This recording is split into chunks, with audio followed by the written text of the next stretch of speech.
नमस्कार दोस्तों, मैं हूं नरेंद्र कुमार। स्वागत करता हूं आपके YouTube channel NK ideal coaching classes में।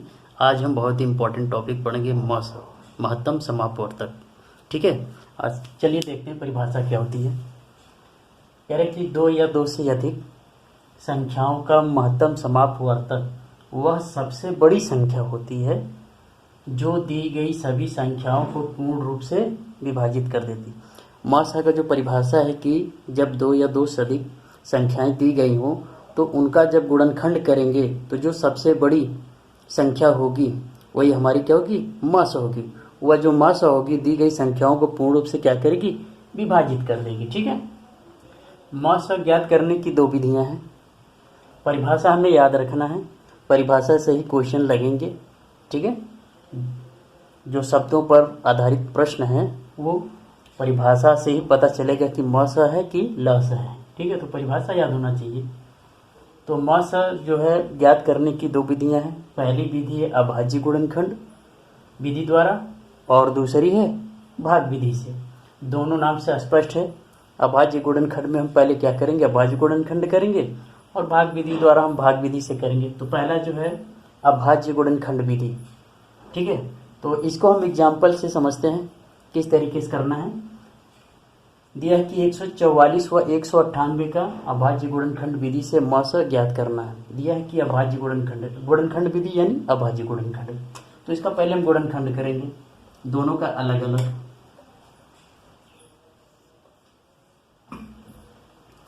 तो सबसे पहले 200 काटते हैं। 2 सत्ते 14, 2 दूनी 4, फिर 2 से कट जाएगा, 2 तिहाई 6, 1 बचा है 12 हो जाएगा, 2 छः 12, 2 से फिर कटेगा 6 का 1, 2 का 2 8 16, फिर 2 से काटेंगे 2 9 18, कटेगा 3 से, 3 3 9, 3 91 3। अब करेंगे 198 का जो है गुणनखंड। अब हम 198 का हम करेंगे अभाज्य गुणनखंड। देखिए, ठीक है, सबसे पहले किससे काटेंगे, 8 है तो 2 से कट जाएगा, 2 9 18, 1 शेष बचा, ये 18, 2 9 18, किससे काट दिया जाए, 3 से, 3 त्रिक 9, 3 त्रिक 9। अब किससे काटें, फिर 3 से काट देते हैं, 3 एक 9 3, 3 एक 9 3। अब किससे कट जाएगा, 11 से। ठीक है, एक बार में। अब हम क्या करेंगे, दोनों का अलग अलग जो है गुणनखंड जितना आया हम लिख लेंगे। 144 का गुणनखंड कितना है उसको हम लिख लेंगे। यहाँ पर 1 2 3 4, 4 बार 2 आया है, 4 बार। अब कितना, 1 2, 2 बार 3 आया हुआ है। ठीक है, अब जो है 198 का अभाज्य गुणनखंड हम लिखेंगे। कितना आया, 1 बार 2, फिर 3 के सामने 3 लिख देते हैं, 2 बार 3 आया और 1 बार 11। ठीक है, अब हम इनका क्या करेंगे, देखेंगे कि इनमें गुणनखंड कौन कौन से उभयनिष्ठ मिल रहे हैं, कौन कौन से उभयनिष्ठ कॉमन कौन कौन से दोनों में। यहाँ पर देखिए, एक यहाँ से कॉमन मिल रहा है और कोई 2 इसमें है नहीं। यहाँ से 2 कॉमन मिल रहे हैं, ये 3 गुणे 3, ये कॉमन मिल रहा है और बाकी कॉमन नहीं। जो जो कॉमन होंगे इस तरीके से कर लेंगे। तब आप लिखेंगे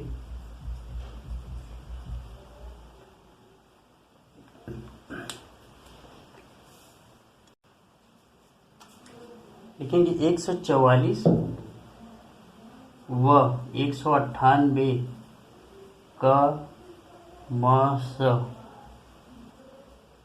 बराबर, जो उभयनिष्ठ संख्याएं आई उनको हम एक बार लिखेंगे, क्योंकि दोनों में यहाँ पर 2, यहाँ पर 2 बार 3 आया हुआ है। दोनों उभयनिष्ठ हमने लिख लिया। अब इनका हम आपस में क्या कर देंगे, गुणा कर देंगे। 2 तिहाई 6, 6 तिरिक 18। यही जो 18 है 144 व 198 का मौस है, जो कि ये सबसे बड़ी संख्या है। इनमें जो सबसे बड़ी संख्या है जो 198 को भी और 144 को भी विभाजित कर देगा, शेष नहीं बचेगा। ठीक है, इसका स्क्रीनशॉट लें। अब एक एग्जाम्पल और करके दिखाते हैं आपको। देखिए, अब ये निकालना हमें 48, 64 व 72 का गुणनखंड विधि से मौसा। तो सबसे पहले हम 48 का गुणनखंड कर ले रहे हैं।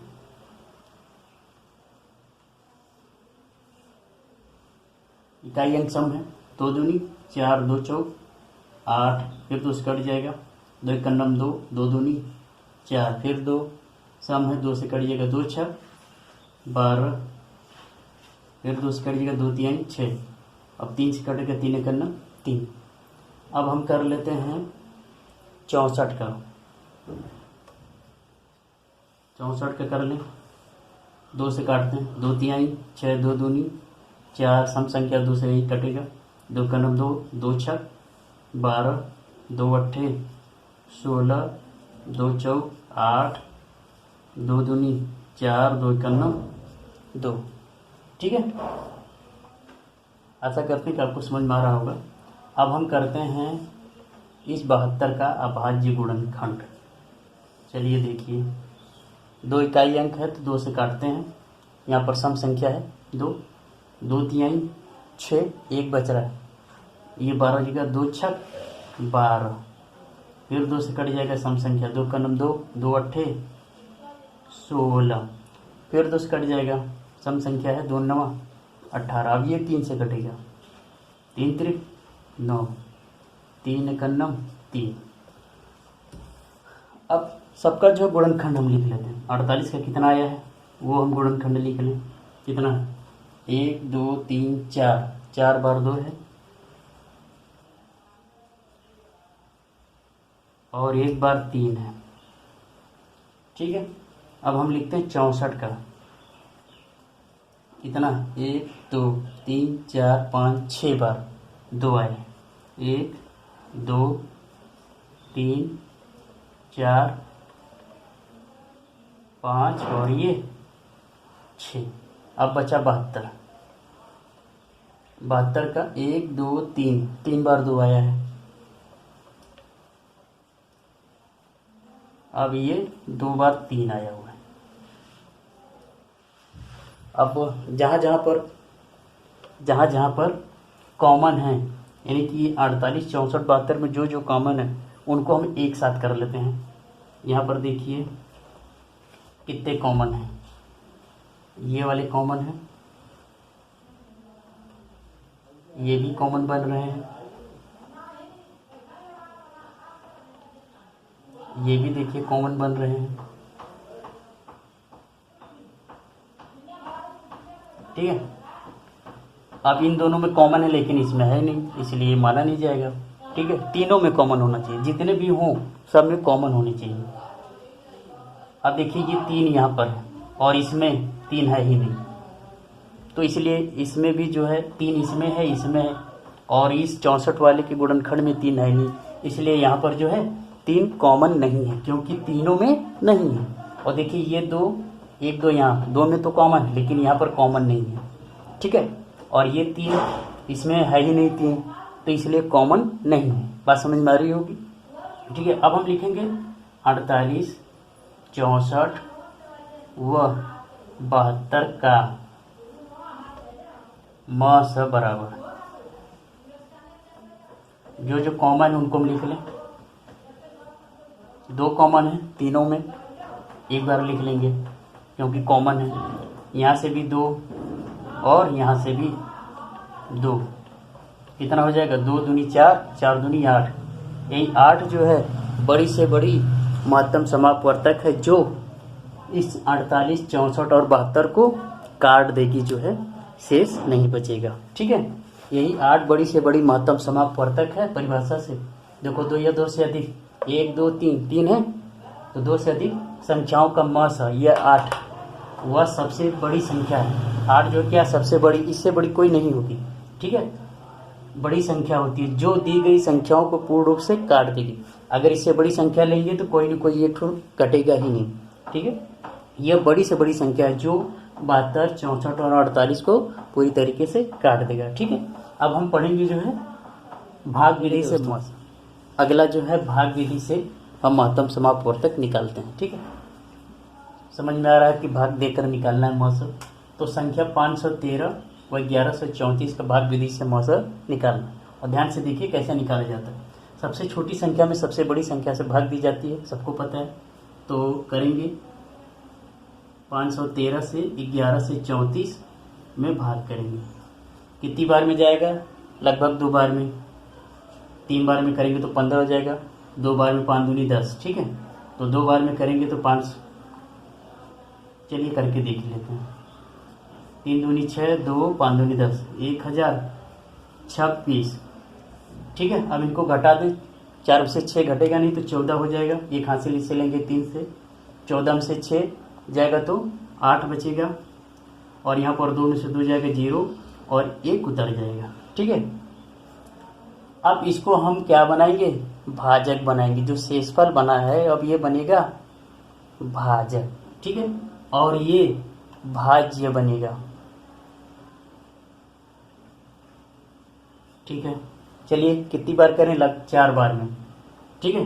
लगभग 4 बार में जाएगा। 5 बार में करेंगे तो 8 पच्चीस 40, ये मिलेगा हमें 540। इसलिए क्या करेंगे? 4 बार में। तो 8 चौक 32, 4 एकन्नम 4, ठीक है। घटा दीजिए।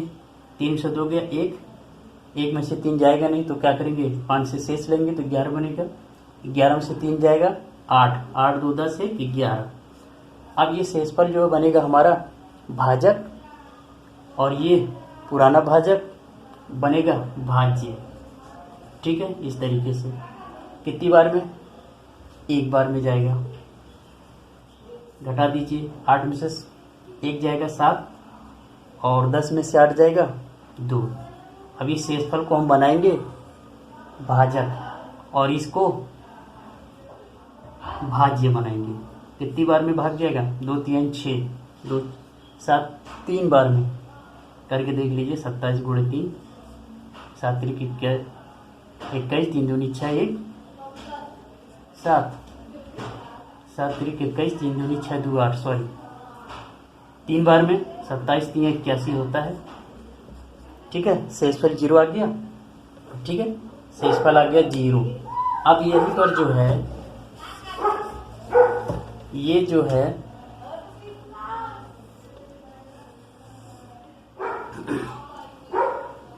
भाजक, ये जो भाजक है यही म से बनता है। जब यहाँ पर शेषफल 0 हो जाएगा तो ये जो भाजक रहेगा यही हमारा म सा कहलाता है भाग विधि में, ठीक है। तो हम लिखेंगे 513 व 1134 का म स बराबर, यानी महत्तम समापवर्तक बराबर 27, यही हमारा म सा है, ठीक है। अब एक एग्जाम्पल और बताते हैं आपको, ठीक है। चलिए दोस्तों देखते हैं अब अगला एग्जाम्पल, ठीक है। जब 3 संख्याएं हों, देखिए 217, 385 और 735, तो हम स्वतंत्र चाहे ये संख्या ले लें चाहे ये संख्या। सबसे बड़ी संख्या ये है तो इसमें हमें भाग देना, तो हमने इसको चुन लिया। 385 को भाग करेंगे 735, यह लगभग 2 बार में जा रहा है, ठीक है। 3 बार में हो जाएगा 9, तो 2 बार में करके देखते हैं।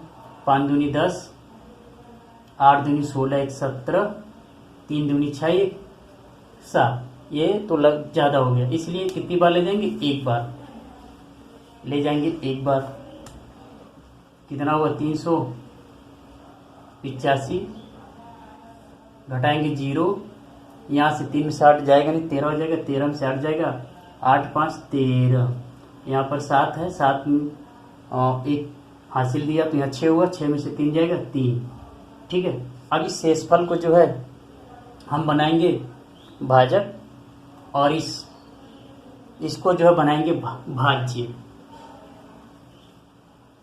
कितनी बार में? 1 बार में जा रहा है, पता चल रहा है। 350 385 घटा दें 5, 8 में से 5 गया 3 ये, ठीक है। अब इसको 350 में भाग करेंगे कितनी बार में, 35 सेकंड में 35 कट जाएगा 0 से 0, ठीक है। ये कितनी बार में कटा, 10 बार में कट गया। तो अब जो है ये जो आया मौस, इन दोनों संख्याओं का क्या होगा, मौस 35, ठीक है। इन दोनों संख्याओं का जो है मौस 35 है। अब 35 का जो है हम इस 217 से भाग करेंगे, देखते हैं क्या इसको पूरा काटता है। अगर नहीं काटता तो वो कौन सी संख्या जो इसको काटेगी, ठीक है, तो पता चल जाएगा। चलिए देखते हैं। 35 से काटना है हमें 217,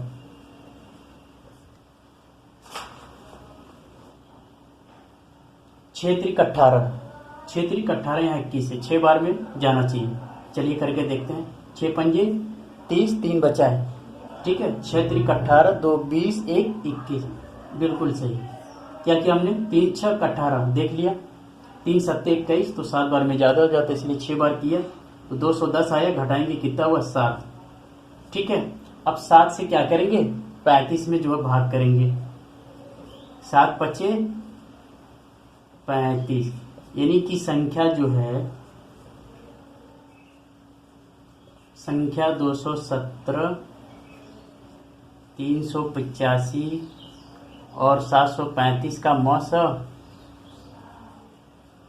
मौसा जो है कितना बनेगा, ये ही संख्या जो है 7 है, ठीक है। समझ में आई बात। अब इस 7 से देखिए ये भी कट जाएगा, ये भी देखिए करके दिखाते हैं। 217 को 7 त्रिक 21, अगली संख्या 7 है, 7 51, 7 कट गई, ठीक है। 7 से भाग दीजिए 385 में, 7 पचे 35, 3 बचा है, 7 पचे 35 कट गया कि नहीं। अब अगली संख्या है 7 से 735 है, तो आसानी से 7 51, 7 3 उतारा तो 0 लगा दिया जो है। अब 5 3 में भाग जाएगा नहीं, इसलिए 0 लगा के 5 बनाएंगे। कितनी बार में जा रहा है, 5 बार में। देखिए क्या हो रहा है, वह बड़ी से बड़ी संख्या जो तीनों संख्याओं को क्या कर रही है, पूर्ण रूप से काट दे रही है, तो वह संख्या क्या कहलाएगी, मौसा कहलाएगी, ठीक है। दोस्तों आशा करते हैं कि आपको ये वीडियो पसंद आया होगा और मौसा आपको आसानी से समझ में आया होगा। आप जो प्रॉब्लम लगाएं, और अगर क्वेश्चन आपसे नहीं लग रहा है तो आप हमें मैसेज करें, हम आपको बताने का पूरा प्रयास करेंगे। और आप लाइक शेयर सब्सक्राइब कीजिए। हमारी मुलाकात होती है अब नेक्स्ट वीडियो में, तब तक के लिए नमस्कार।